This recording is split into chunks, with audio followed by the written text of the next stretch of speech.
नमस्कार साथियों, JPSC academy के ऑनलाइन यूट्यूब चैनल पे आपका स्वागत है। अभी हमारा जो सीरीज़ है एडीओ के अंतर्गत हम आरटीआई पढ़ रहे हैं।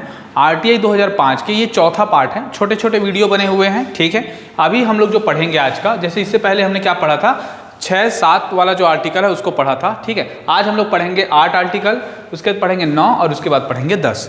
टोटल 31 आर्टिकल है। कुछ सेशन को कोशिश करेंगे, लेकिन अभी क्या है, ऑफ सीजन चल रहा है और आपको जानना जरूरी है इसके डिटेल के बारे में। अगर आप एडीओ की तैयारी नहीं भी कर रहे हैं, लेकिन ये सीजीपीएससी मेंस के सिलेबस में है, एएसआई मेंस के सिलेबस में भी है, क्योंकि आप पुलिस में जाएंगे तो इंटेलिजेंस होगा और इंटेलिजेंस के अंतर्गत कुछ हमारी जो इन्फॉर्मेशन है वो आरटीआई के माध्यम से भी बनेगा। 2 चीज़ें। तीसरा चीज़ें हैं कि अगर आप जीवन में कहीं भी काम करते हैं, ठीक है, गवर्नमेंट सेक्टर से डायरेक्ट या इनडायरेक्ट रूप से जुड़े रहेंगे, तो आपको ये आरटीआई बहुत ज़्यादा इंपॉर्टेंट रहने वाले हैं कि आपको राइट्स टू इन्फॉर्मेशन आपको पता होना चाहिए कि मेरे को क्या क्या जानने का अधिकार है, ठीक है। तो भाग 4 लेके आए हुए हैं। इससे पहले हमारा 3 भाग आ चुका है। एक में हमने देखा था आरटीआई की पृष्ठभूमि, उसके बाद हमने आर्टिकल नंबर 2 की पूरा परिभाषा को देखा था और उसके बाद हमने देखे थे 3 से लेके 7 तक के आर्टिकल। अभी हमारा जो आर्टिकल है वो 8वां आर्टिकल है। 8वां आर्टिकल में क्या बताया गया, बहुत इंपॉर्टेंट आर्टिकल है, ठीक है। सूचना प्रकट में जाने की सूचना, सूचना प्रकट करने में की जाने वाली सूचना। तो सूचना प्रकट करने में की जाने वाली छूट, की जाने में छूट मतलब क्या है कि कोई भी इंफॉर्मेशन हम दे सकते हैं, ये तो राइट है, ठीक है। कोई भी इंफॉर्मेशन आप मांग सकते हो और उसको देना पड़ेगा, ये हमारा क्या है, बेसिकली ये एक लीगल राइट है, विधिक अधिकार बोल सकते हैं इसको। लेकिन सुप्रीम कोर्ट ने क्या बोल दिया गया, इसको बोला है मौलिक अधिकार बोला है आरटीआई को। किसके तहत? 19(1)(a) के तहत बोला गया है, ठीक है। देखिए 19(1)(a) के तहत, 19(1)(a) के तहत ये क्या है, मौलिक अधिकार है। अब मौलिक अधिकार है तो उसमें अगर हम लोग बात करें तो सबसे पहले सारे चीज को देगा क्या, मौलिक अधिकार है तो हर चीज को देगा तो देश कैसे चलेगा। सपोज दैट क्या हो रहा है, हमारे देश किसी देश पे आक्रमण करने वाला है, ठीक है, और हमारे एरिया को वापस लाने वाला है, और उसी समय हमने आरटीआई लगा दिया कि हमारे देश की सेना अभी कहाँ काम कर रही है और उसको आरटीआई में मांगा गया है और हमें जानने का अधिकार है। तो हम क्या करेंगे, उसको दे देंगे। सरकार सपोज दे दिया और वो मीडिया में लीक हो गया तो सामने वाले देश को पता चल जाएगा, ठीक है। या क्या हो रहा है कि कोई इंटेलिजेंस एजेंसी है, जैसे कि हम बात करते हैं आईबी काम कर रहा है, इंटेलिजेंस ब्यूरो, किसी आतंकवाद गिरोह को पकड़ने के लिए काम कर रहे हैं, और वहीं पे आपने आईबी के क्या हुआ कि क्वेश्चन लगाना चालू किया कि अभी वर्तमान में कौन कौन से प्रोजेक्ट में या कौन सा एजेंट कहाँ कहाँ काम कर रहे हैं करके। अगर वो चीज़ें लीक हो गई तो कहीं ना कहीं वो आतंकवादी एजेंसी को पता चल जाएगा। इससे हमारा जो काम है या इससे हमारा जो एकता अखंडता जो बनी हुई है, ठीक है, लॉ एंड ऑर्डर बनी हुई है, वो बिगड़ सकता है, ठीक है। इसी देश में और बात करते हैं किसी का छापा पड़ने वाला है, जैसे कि हम बात करते हैं कस्टम ड्यूटी ऑफिसर लोग का या हमारा आईटी इनकम टैक्स ऑफिसर लोग का। अब उनके बारे में अगर आरटीआई में खुलासा हो जाए तो वो लोग काम कैसे कर पाएंगे। खासतौर पे जो सिक्योरिटी एजेंसी हैं उन लोगों को हम लोग क्या किए, इंटेलिजेंस एजेंसी वाले को हमने छूट दे रखा है। उसके साथ साथ कुछ सब्जेक्ट वाइज भी छूट मिला हुआ है। तो जो धारा 8 है वो सब्जेक्ट वाइज, विषय कौन सा, सब्जेक्ट वाइज छूट देने की बात करते हैं। इससे पहले हम एजेंसी वाइज पढ़ेंगे जब शेड्यूल 2 में आएंगे। तो शेड्यूल 2 में क्या बताया गया है कि कौन कौन सी एजेंसी आरटीआई के कानून में नहीं आता है वो बताता है, लेकिन ये बताते हैं कि कौन कौन से सब्जेक्ट आपके आरटीआई के तहत आप मांगोगे लेकिन देने के लिए बाध्य नहीं है। देखो, एक होता है हमसे मंगा ही नहीं, एक होता है मंग ही नहीं सकते, और एक होता है आप देने के लिए बाध्य नहीं है। आरटीआई के कानून धारा 8 में क्या बोलते हैं, बाध्य नहीं है बोलते हैं। देखो, निम्नलिखित विषयों पर किसी नागरिक को, ठीक है, सूचना देने के लिए बाध्य नहीं होगा। बाध्य नहीं होगा मतलब हो सकता है आपने मांग कर लिया हो लेकिन जानकारी देना जरूरी नहीं है। ऐसी मांग भी नहीं कर सकते आप धीरे से, अगर कुछ सब्जेक्ट पे आप मांग नहीं कर सकते क्योंकि ऑलरेडी रिजेक्ट हो जाने हैं, ठीक। चलिए देखते हैं। सबसे पहले पॉइंट को, ऐसे बहुत सारे पॉइंट हैं जिसमें हम लोग देखेंगे कि धारा 8 कहाँ कहाँ है। ये मेंस में भी आता है, बड़ा सा क्वेश्चन आ सकता है। पहला, भारत की प्रभुता व अखंडता। भारत की प्रभुता और अखंडता, प्रभुता अखंडता, ठीक है। प्रभुता क्या होता है भाई, संप्रभुता बोलते हैं, मतलब आपकी ऑनरशिप क्या है, आपका डिसीजन मेकिंग पावर किसके पास है। तो भारत में डिसीजन मेकिंग पावर किसके पास है, सरकार के पास रहता है। तो और हम किसी के अधीन है क्या, नहीं है। तो हमारा क्या बनी हुई है, इंसॉल्वेंटी बोलते हैं शायद इंग्लिश में, वो हमारे पास है, ठीक है। मतलब हम ही डिसीजन करेंगे, हम निर्णय करेंगे कि किसका सपोर्ट करना है और किसका नहीं करना है, ठीक है। दूसरा क्या है, अखंडता। कोई अखंडता संबंधित क्वेश्चन पूछ दिया, सपोज दैट क्या पूछ दिया गया कि खालिस्तान की मांग करने वाले क्या क्या है, या खालिस्तान की मांग करने पे सरकार क्या कर रही है, ये अखंडता से संबंधित है। अगर वहाँ पे सरकार कोई चीज़ें देती है और उससे लगता है कि हाँ देश के अखंड हो सकते हैं, देश खंड में खंडित हो सकते हैं, वहाँ पे सरकार बाध्य नहीं है उस चीज़ों को देने के लिए, ठीक है। जैसे जम्मू कश्मीर के कुछ मैटर हो गया, ठीक है, सबको हम क्या करते हैं, उसको जो सिक्योरिटी एक्ट है, आरटीआई एक्ट है, उसमें कंसीडर नहीं करते, उसे बाहर रखे गए हैं। तीसरा, राज्य की सुरक्षा को मामला हो, ठीक है। अगर हमने उससे आरटीआई के माध्यम से कुछ मांगा पुलिस की जानकारी, जिससे क्या हो राज्य सुरक्षित नहीं हो पाएगा, तब हम उसे देने के लिए बाध्य नहीं है, ठीक है। वैज्ञानिक या आर्थिक हित जो क्या हो रहा है, देश के हित पर प्रतिकूल प्रभाव पड़े, कोई ऐसा इन्वेस्टिगेशन हो रहा है जो हमारे देश बस कर सकते हैं, दूसरे देश में नहीं हो रहा है, और ऐसे चीज़ों को आप मांग के आरटीआई में सार्वजनिक कर देते हो तो देश के हित में क्या हो जाएगा, प्रतिकूल प्रभाव पड़ेगा। तो ऐसी चीज़ों को भी आपको देना नहीं है। जैसे कोई वैक्सीन हो गया, कोई वायरस हो गया, इसके बारे में भी जानकारी ज़्यादातर नहीं बताया जाता क्योंकि ये लीक हो सकता है मामला, ठीक है। तो प्रभुता, अखंडता, राज्य की सुरक्षा, वैज्ञानिक और आर्थिक हित जो देश के हित पर क्या करें, विषय पे प्रतिकूल प्रभाव डालें, ठीक। जिसे न्यायालय या अभिकरण में अभिव्यक्त या प्रकट करने में निषिद्ध या मना किया हो, ठीक है। तो साफ साफ होता है कि कोई न्यायालय अगर कार्रवाई चल रहा हो और वहाँ पे डॉक्यूमेंट को क्या रखा जाता है, सिक्योरिटी के तौर पे, सिक्योरिटी मतलब क्या हो जाता है, सिक्योरिटी रखा जाता है, उसको गुप्त रखा जाता है, और वहीं पे आपने उस डाटा को लीक कर दिया मीडिया में, तो वहाँ पे आपका जो न्यायालय है उस एजेंसी को बोल सकता है कि मैंने तो इस पर अभी तक के निषिद्ध किया था, प्रोहिबिटेड किया था, तो वो प्रोहिबिटेड आप कैसे इसको रिलीज कर सकते हो, कैसे आप इसको एक्सपोज कर सकते हो। तो किसी न्यायालय या अभिकरण ने, कोई एजेंसी ने अभिव्यक्त या प्रकट करने वाले डाटा को क्या कर दिया गया, मना किया हो, उसको भी आप बताने के लिए बाध्य नहीं है। तीसरा, जिससे संसद या राज्य विधानमंडल में विशेषाधिकार का भंग कारित हो। कोई ऐसा कानून या कोई ऐसा बिल है जो ऑलरेडी पास होने वाला है, लेकिन वो विशेषाधिकार कानून होता है संसद का, उसका अगर भंग करने वाला हो कि मीडियम पहले से पता चल गया कि नहीं जम्मू कश्मीर का विभाजन होने वाला है, जम्मू कश्मीर विभाजन होने वाला है, जम्मू कश्मीर को आर्टिकल 370 हटने वाला है, ये पहले से संसद को पता रहता है। लेकिन अगर संसद के पहले मीडिया में आ जाता तो कितना हंगामा होता, लोग संसद में आने ही नहीं देते।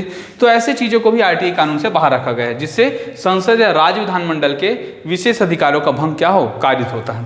तीसरा, किसी व्यापारिक गोपनीयता मतलब होता है ट्रेड सीक्रेट और बौद्धिक संपदा, ठीक है, बौद्धिक संपदा ओके पर प्रतिस्पर्धा, तीसरे पक्ष पर प्रतिकूल प्रभाव। अब क्या होता है, ट्रेड वार होता है, जैसे देखना एक देश क्या करता है, बहुत चीज़ को सस्ता कर देता है, दूसरे देश उसको बहुत ज़्यादा महंगा में बेचना पड़ जाता है उसको। या क्या होता है, किसी चीज़ की व्यापारिक गोपनीयता हो जाता है कि हम दोनों एक दूसरे से डील किए हुए थे, लेकिन उसको लेटर को तुमने सार्वजनिक कर दिया, इससे क्या हो गया, वो डील प्रभावित हो गए, कोई दूसरा हम सस्ते में खरीद लिया। या कोई आपकी जो इंटेलिजेंस जो ये है प्रॉस्पेरिटी है, ठीक है, मतलब बौद्धिक संपदा जो है, ठीक है, तो ये जो इंटेलेक्चुअल प्रॉपर्टीज़ बोलते हैं इसको, इंटेलेक्चुअल प्रॉपर्टीज़ क्या बोलते हैं, आईपी इंटेलेक्चुअल प्रॉपर्टीज़, इस पे अगर कोई क्या करता है, कंपटीशन करता है और किसी तीसरे पक्ष को फायदा हो जाता है, तो वहाँ पे भी आप क्या करोगे, आप इसको आरटीआई के दायरे से मना करोगे, ठीक है। कोई नया गाड़ी बना दिया और किसी तीसरे पक्ष को फायदा हो गया तो वो भी गलत है। ये चीज़ें आपको ध्यान देना है, ठीक है। देखो क्या क्या पूछा हमने, भारत की प्रभुता, संप्रभुता, अखंडता, सुरक्षा, वैज्ञानिक और आर्थिक हित से जुड़ा हुआ मामला, ठीक है। न्यायालय या अभिकरण से अभिव्यक्त करने या प्रकट करने में जो निषिद्ध लगा दिया हो, या संसद या राज्य विधानमंडल में विशेषाधिकार कानून का उल्लंघन हो, या व्यापारिक कोई गोपनीयता, ट्रेड सीक्रेट, या तो इंटेलेक्चुअल प्रॉपर्टीज के प्रतिस्पर्धा से किसी तीसरे पक्ष को फायदा हो, उससे भी हम क्या करेंगे, इससे बाहर रखेंगे, ठीक है। उसके देखते किसी व्यक्ति की विश्वसनीय नातेदारी के अंतर्गत, विश्वसनीय नातेदारी ना, किसी व्यक्ति की विश्वसनीय नातेदारी के अंतर्गत दी गई सूचनाएं प्रकट करने की अनुमति नहीं दी जाएगी, प्रकट करने की अनुमति नहीं दी जाएगी, ठीक है। मतलब किसी व्यक्ति की विश्वसनीय नातेदारी के अंतर्गत, जैसे कि हमारा कोई नातेदारी चल रहा है, ठीक है, और उसके द्वारा सूचनाएं जो प्रकट कर देते हैं ना, जैसे कि मैंने अपने भाई को बताया और उसको भाई ने किसी चीज़ को रिलीज़ कर रहे हैं, जो विश्वसनीय नातेदारी था, उस देश से अच्छा संबंध था या उस रिश्ते से अच्छा संबंध था, तो वहाँ पे हम क्या करेंगे, उसको प्रकट करने के लिए बाध्य नहीं है। किसी विदेशी सरकार से विश्वास से प्राप्त सूचनाएं, जैसे कि क्या होगा, कुछ देश है जो हम पे भरोसा करते हैं, जैसे रशिया भरोसा करता है कि कौन से देश पे, कौन से एरिया पे अटैक कर रहा है, यूक्रेन पे। अब क्या होगा कि हमारा तो रशिया के साथ बहुत सही संबंध है, अब उसी समय भारत सरकार क्या कर दिया, उसकी रणनीति को रिलीज कर दिया गलती से, तो कहीं ना कहीं उससे क्या दिक्कत हो जाएगा, या उस रणनीति को कोई आरटीआई कार्यकर्ता मांग लिया कि अभी हाल ही में रशिया के साथ कितना कितना डील हुआ है, तो क्या हो जाएगा, ये क्या हो जाएगा आपका, किसी विदेशी सरकार से विश्वास से प्राप्त सूचनाएं नहीं दी जाएगी, ठीक है। जिससे किसी व्यक्ति के शरीर, सुरक्षा या जीवन का खतरा हो जाए, किसी से हमने जानकारी मांग लिया और उस जानकारी से कोई बड़ी कंपनी को बहुत ज़्यादा लॉस होने वाला है, पूरी कंपनी डूबने वाली, शेयर गिरने वाले हैं, गिरफ्तार होने की नौबत आ जा रही, तो वहाँ पे उस कंपनी वाला क्या सोचता है, उस व्यक्ति आरटीआई कार्यकर्ता को मारने पे तुल जाता है, शरीर, सुरक्षा या जीवन की खतरा हो। बहुत सारे आर्टिकल जो आरटीआई कार्यकर्ता इंडिया में खत्म हो चुके हैं, ठीक है, विसल ब्लोअर बहुत सारे खत्म हो चुके हैं, क्योंकि यहाँ पे विशेष सुरक्षा नहीं मिलता है, इसी वजह से उनके नाम, ठीक है, तो या उनके जीवन को हम लोग उजागर नहीं करते, केवल एड्रेस बस लिखते हैं। ठीक है। अब आता है जिससे किसी अपराधी को पकड़ने में या अपराध का अन्वेषण करने में बाधा उत्पन्न हो। अब किसी अपराधी को पकड़ने में जैसे क्वेश्चन आएगा कि अभी सपोज दैट कोई बड़ा आतंकवादी संगठन था ना, आतंकवादी संगठन जैसे कि लाउद ना, जैसे दाऊद हो गया और भी बहुत सारी चीज़ हो गया कोई भी।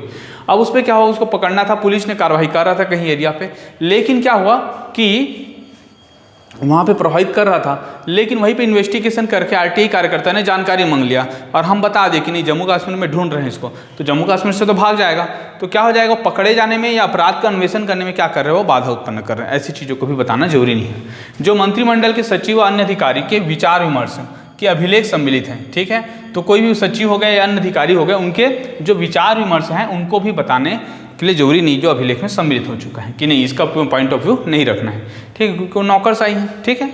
किसी अधिकारी के व्यक्तिगत कार्य में, ठीक है, संबंधित हो, परंतु लोकहित में ऐसी सूचना भी दी जा सकती है। अब किसी का बोलेगा कि किसका शादी कहाँ से हुआ, ये आरटीआई में लगा दिया लोक सेवक का, कलेक्टर का, तो बताने की ज़्यादा ज़रूरत नहीं है, ठीक है। तो वहाँ पे भी वो क्या कर सकता है, मना कर सकते हैं, क्योंकि वो व्यक्तिगत जानकारी है, ठीक है। लेकिन हाँ, मामला लोकहित का है तो बिल्कुल उसको देना पड़ेगा कि जैसे कि उसने कोई गाड़ी लिया या फिर कुछ ने बिल्डिंग लिया, जो जनरली क्या है कि कॉमन है, तो उसको हम देख सकते हैं, ठीक है। जो किसी अधिकारी के व्यक्तिगत कार्य में संबंधित हो परंतु लोकहित में ऐसी सूचना दी जा सकती है।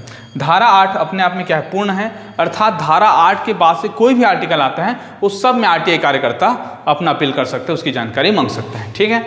तो ये हमने तो पढ़ लिया था, प्रभुता, अखंडता, न्यायालय पढ़ लिए थे, संसद पढ़ लिए थे, व्यापारिक गोपनीयता, इसमें हमने पढ़े विश्वसनीय नातेदारी पे पढ़े हैं, विदेशी सरकार के विश्वास से पढ़े हैं, शरीर सुरक्षा और जीवन के खतरा को पढ़े हैं, ठीक है, और अपराधी को पकड़ने, अपराध का अन्वेषण करने में बाधा उत्पन्न होता है उसको पढ़े हैं, ठीक है। मंत्रिमंडल के सचिव व उनके निजीगत राय को हमने अलग किया है, और किसी अधिकारी के व्यक्तिगत कार्य में संबंधित हो उसको भी अलग करेंगे, ठीक है। तो ये हो गया कौन सा, धारा 8। अब आता है हमारा धारा 9। धारा 9 क्या बोलते हैं, कतिपय मामलों में पहुंच के लिए अस्वीकृत के आधार, कोई मामला है जिसमें क्या होगा, पहुंच करने के लिए कोई आधार भी कर सकते। देखो इतना चीज़ों में तो क्या है, वो बाध्य नहीं है, लेकिन इसके छोड़ भी कुछ चीज़ें और हैं जिसके आधार पर क्या कर सकता है, मना कर सकता है। मना कैसे करेगा, धारा 8 के प्रतिकूल प्रभाव, धारा 8 के प्रतिकूल प्रभाव डाले बिना, मतलब इसका आर्टिकल इस पर प्रभाव नहीं डालेगा। यथास्थिति कोई केंद्रीय लोक सूचना अधिकारी या राज्य लोक सूचना अधिकारी, राज्य लोक सूचना अधिकारी या राज्य लोक सूचना अधिकारी सूचना के किसी अनुरोध को अस्वीकार कर सकेगा। तो कोई भी मामला करके धारा 9 के तहत भी वो क्या कर सकता है, रिजेक्ट कर सकता है बिल को, ठीक है, आरटीआई को। धारा 10 देखिए, पृथककरणीयता। पृथककरणीयता का मतलब क्या होता है कि जैसे कि हमने क्या किया, प्रधानमंत्री मोदी जी, ठीक है, कितने बजे सोते हैं और कहाँ कहाँ आज घूमने जा रहे हैं, या हम बोलेंगे कुछ ऐसे पर्सनल क्वेश्चन पूछ लिए जिससे क्या होगा कि आरटीआई को प्रॉपर ज़्यादा फायदा होने वाला नहीं है। तो उस केस में क्या करेगा, जिस क्वेश्चन को, जिस टॉपिक को पूछा है, बाकी सारे टॉपिक को क्या कर दिया जाएगा, पृथक कर दिया जाएगा। जैसे हम पूछेंगे प्रधानमंत्री की सैलरी कितनी है, तो वहाँ पे प्रधानमंत्री घर भी दिखेगा, प्रधानमंत्री माँ भी दिखेगा, प्रधानमंत्री परिवार भी दिखेगा। तो हमें क्या चाहिए, प्रधानमंत्री का सैलरी बस चाहिए, तो बाकी एरिया को हम क्या करेंगे, पृथक करेंगे। इसी बोलते पृथककरणीयता, ठीक है। जिसका आंतरिक भाग प्रकट करने योग्य हो प्रकट किया जाएगा, और जो प्रकट करने योग्य नहीं है उसे क्या किया जाएगा, हिडन या छुपा दिया जाएगा, ठीक है। विनिश्चित करने के व्यक्ति का नाम की कौन विनिश्चित कर रहा है, ये भी जरूरी है कि इसको भी पृथक कर लिया जाए, ठीक है। उसके द्वारा संगठित फीस के ब्यौरे और फीस का रकम जिसकी आवेदक से निक्षेप करने की अपेक्षा है। तो कोई भी संगठित फीस के जो ब्यौरा होगा वो, और फीस के द्वारा वह रकम जिसके आवेदक से निक्षेप करने की प्रक्षिप्ता हो उसको भी हम अलग करेंगे। जिसे प्रकट न करना है उसका कारण सहित प्रारूपण धारा 19 में रहेगा, और जिसको प्रकट नहीं करना है उसको कारण सहित हमें क्या करना पड़ेगा, पुनर्समीक्षा करना पड़ेगा। ये धारा 19 में है, ठीक है। तो ये चीज़ें हमने पढ़ा, 8 पढ़ा, 9 पढ़ा और 10 पढ़ा।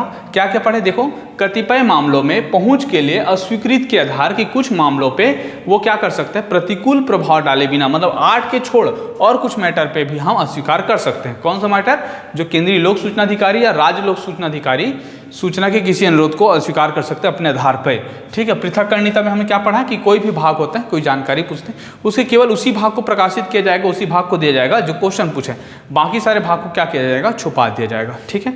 निश्चय करने वाले व्यक्ति का नाम दिया जाएगा, ठीक है, और उसके द्वारा संगठित फीस के ब्यौरे और फीस का रकम जिसके आवेदक ने निक्षेप करने की अपेक्षा की है वो दिया जाएगा, ठीक है। और जिसको प्रकट न करना है उसका कारण सहित प्रारूपण बना के धारा 19 में स्टोर करते हैं। तो इस प्रकार हमारा आज का 3 आर्टिकल हमने पढ़ा, ठीक है। धीरे धीरे और पढ़ेंगे, तब तक के लिए हमारे जो चैनल है, ठीक है, जय पीएससी अकेडमी, उसको लाइक कीजिए, शेयर कीजिए और सब्सक्राइब कीजिए। Okay, thank you. आप स्क्रीनशॉट अभी ले सकते हैं, ठीक है।